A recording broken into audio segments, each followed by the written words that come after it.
Selamat siang Bapak Ibu hebat. Sebelumnya saya ucapkan terima kasih karena sudah mengindahkan undangan saya dalam forum ini. Jadi saya tidak perlu perkenalkan diri karena saya juga keluar dari Jawa Timur 1. Di sini saya cuma mengingatkan bahwa saya adalah calon guru penggerak angkatan 11 dari sekolah kita tercinta. Nah, sebelum kita mulai saya meminta Bapak Ibu bangkit berdiri. Kita ciptakan suasana yang positif. Kalau ini, nah jadi permintaannya adalah yuk kita senyum selama 30 detik. Saya hitung sampai 3, Bapak Ibu cari pasangan. Cari pasangan masing-masing. Oke, silakan. Nah, Bapak Ibu saya hitung sampai 3, Bapak Ibu saling senyum selama 30 detik. Jangan lihat bibir, bahaya. Yang dilihat adalah mata. Oke, siap ya? 1, 2, 3. 1, 2, 3, 4, 30. Tepuk tangan dulu. Jadi suasana positif ini yang dimaksudkan dari yuk kita tersenyum. Awalnya lucu-lucu, lama-lama ketawa. Akhirnya tercipta suasana bahagia. Jadi, oke, ice breaking ini bisa diterapkan di kelas nanti kalau sudah di jam-jam terakhir ya Bapak Ibu ya. Oke, terima kasih, silakan duduk. Nah, kita akan masuk pada kesepakatan forum desiminasi. Nah, di sini sudah ada beberapa rangkaian kesepakatan. Mungkin Bapak Ibu bisa tambahkan 2 atau 3. Silakan Bapak Ibu yang mau mengusulkan kesepakatan kelas apa saja. Pas? Nah, kita lanjutkan. Nah, Bapak Ibu, dalam forum ini saya akan menyampaikan desiminasi atau imbasan dari modul 1.4 dengan tema budaya positif. Guru-guru hebat harus memiliki kemampuan dalam mewujudkan budaya positif di sekolah. Jadi budaya positif ini dapat diterapkan dengan konsep-konsep sebagai berikut. Ada 6. Di sini ada disiplin positif, motivasi perilaku, keyakinan kelas, kebutuhan dasar manusia, posisi kontrol restitusi, dan segitiga restitusi. Nah, Bapak Ibu, mungkin saya tanya sedikit. Apa sih yang Bapak Ibu ketahui tentang apa itu disiplin positif? Silakan Ibu Santi. Tidak membuang sampah sembarangan. Ada lagi? Tepat waktu. Ada lagi? Terima kasih Ibu Santi dan Ibu Esther. Jawabannya sangat benar. Jadi disiplin positif ini merupakan suatu cara penerapan disiplin yang mengajarkan anak-anak bertanggung jawab sehingga menumbuhkan kesadaran dan yang berdasarkan nilai-nilai kebajikan. Disiplin positif juga membuat murid memahami dan menyadari dasarnya dia harus memiliki motivasi internal, bukan atas kepaksaan, ujian ataupun karena takut akan hukuman. Kebajikan apa yang Bapak Ibu ketahui? Silakan. Ada yang bisa bantu menjawab? Oke, dari Pak Adi. Rasa saling menghargai. Oke, tanggung jawab, saling menghormati.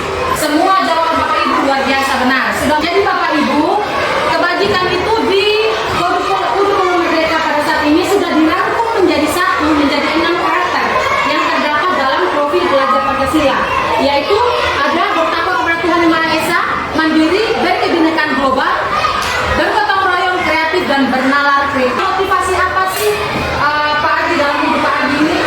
Atau motivasi apa Pak Adi bisa mau bekerja di SDM Kelompok 1? Oke, menurut Pak Adi tadi jawabannya adalah motivasi internal. Nah, dari Ibu ini adalah motivasi eksternal. Jawabannya luar biasa, terima kasih. Sudah 3 motivasi perilaku manusia secara konsep. Yaitu yang pertama adalah untuk menghindari ketidaknyamanan ataupun hukuman. Yang kedua, untuk mendapatkan imbalan atau penghargaan dari orang lain. Dan yang terakhir adalah untuk menjadi orang yang mereka inginkan dan menghargai diri sendiri dengan nilai-nilai yang mereka percaya. Bapak Ibu, dari yang tadi sudah disampaikan oleh Pak Adi dan Ibu ini, yaitu motivasi ada 2, internal dan eksternal. Nah, jadi kalau internal ini ada di poin ketiga Bapak Ibu, yaitu untuk menjadi orang yang mereka inginkan dan menghargai diri sendiri. Sedangkan eksternal karena ingin dapat sesuatu dari orang lain. Kurang lebih seperti itu ya Bapak Ibu ya. Jadi Bapak Ibu, guru pelajaran wali kelas, pada awal pembelajaran tahun ajaran pertama kita harus membuat yang namanya kesepakatan kelas. Kesepakatan kelas itu harus dibuat oleh guru dan murid karena akan dipatuhi oleh guru dan murid. Ini Bapak Ibu adalah salah satu contoh keyakinan kelas dengan bahasa yang positif, sederhana, dan mudah dipahami. Ingin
ya.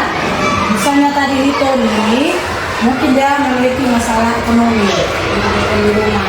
Nah, ketika dia memiliki kebutuhan yang apa namanya, itu berkekurangan, dia karena dengan situasi yang permasalahan dialami, sehingga ia membuat seperti itu, ia sering minta di sekolah. Nah, tindakan yang kita harus ambil, kita harus lakukan sebagai pendidik atau sebagai guru, di situ kita menasihati, mendekati anak itu tidak bertanya apa yang bisa. Satu masalah ini bisa memunculkan beberapa pemahaman yang berbeda. Itu alasan yang pertama, Tommy melakukan karena ia lapar dan orang tuanya tidak membawakan bekal seperti yang Ibu Esther sudah sampaikan. Maka kebutuhan dasar yang sedang berusaha dipenuhi oleh Tommy adalah kebutuhan untuk bertahan hidup. Jadi teman-teman, terkadang anak melakukan hal negatif ini bukan berarti karena dia lapar saja, tetapi atas dasar karena dia senang diperhatikan, senang dilihat oleh teman. Malah kalau temannya lapor di ibu guru atau pak guru, dia malah tambah senang. Oh, saya akan diperhatikan, makanya dia doa. Jadi hal dasar yang dia butuhkan adalah kasih sayang serta rasa diterima. Alasan berikut, dia bukan karena lapar dia melakukan hal tersebut.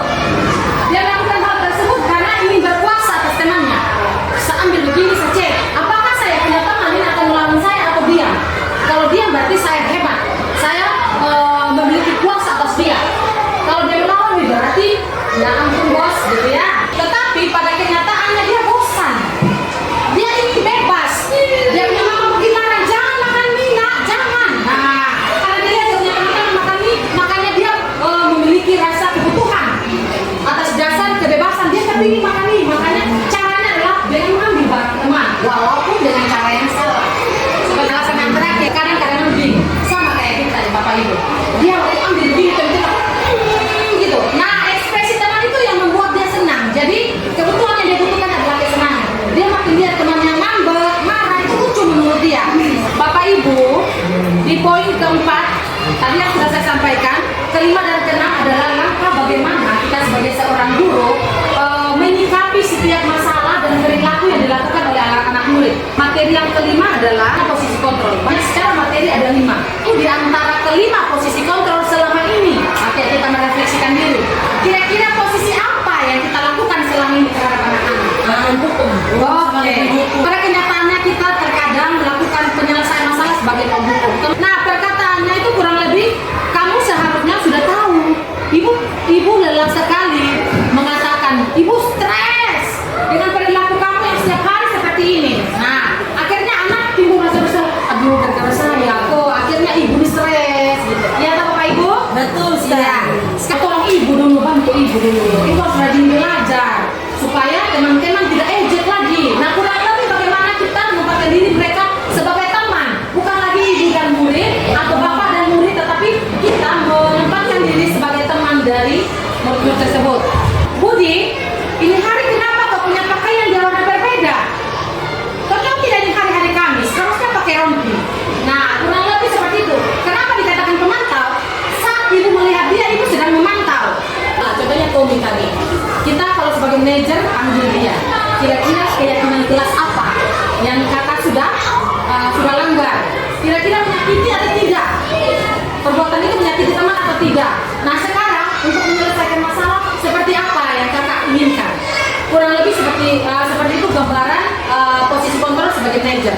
Sebaiknya kita sebagai guru memilih posisi kontrol yang mana? Pak Dami katanya dengan manajer, benar sekali Pak Dami. Jadi sebaiknya kita sebagai guru memilih posisi kontrol sebagai manajer. Karena apa?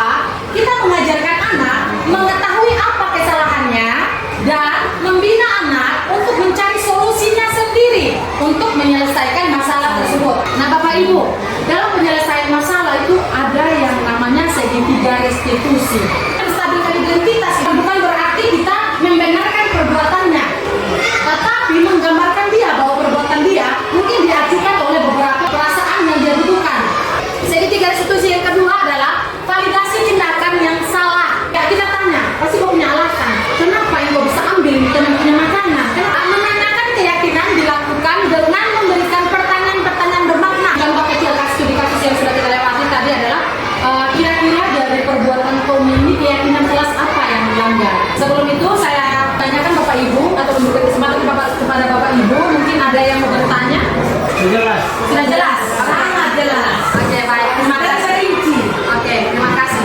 Baik Bapak Ibu, karena sudah tidak ada yang bertanya dan merasa cukup jelas dengan penyampaian saya ucapkan terima kasih banyak kepada Bapak Ibu guru yang hebat sudah meluangkan waktunya untuk bersama berpartisipasi dalam forum diseminasi aksi nyata 1.4 dengan materi